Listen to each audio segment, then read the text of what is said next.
Monsieur le Président, Simone de Beauvoir nous avait prévenus. Il suffira d'une crise politique, économique ou religieuse pour que les droits des femmes, nos droits, soient remis en question.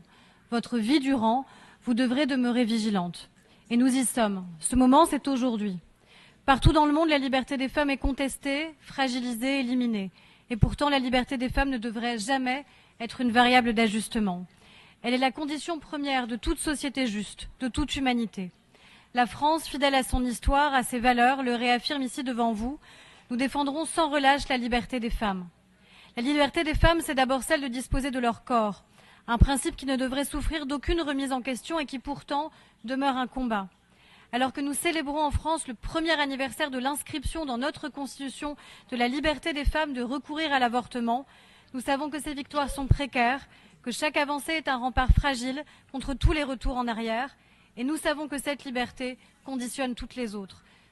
La liberté des femmes, c'est aussi celle de vivre en sécurité, sécurité dans leur pays, à l'abri des conflits, de la guerre et du terrorisme, sécurité à l'abri des violences dans l'espace public, sur leur lieu de travail ou dans leur famille.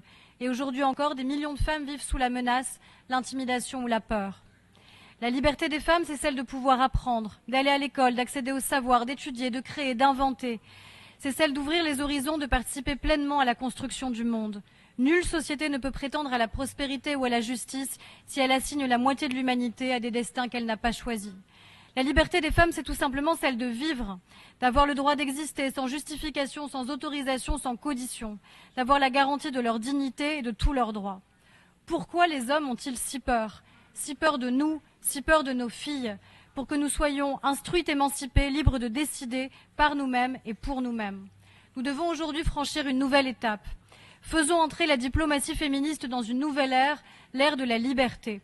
30 ans après la conférence de Pékin, la France appelle à une refondation et une accélération de notre engagement international. Nous devons agir ici et maintenant pour la liberté des femmes. Parce que l'histoire nous l'enseigne, les droits des femmes ne progressent jamais seuls et ils ne progressent pas toujours en ligne droite.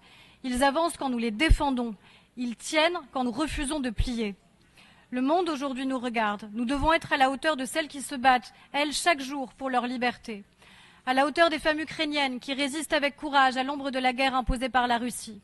À la hauteur des femmes afghanes et iraniennes qui refusent de disparaître sous les diktats des talibans ou des régimes oppressifs. À la hauteur des femmes du Proche-Orient, israéliennes et palestiniennes, victimes et prisonnières du terrorisme islamiste, prises délibérément pour cible depuis le 7 octobre 2023 et qui aspirent à la paix.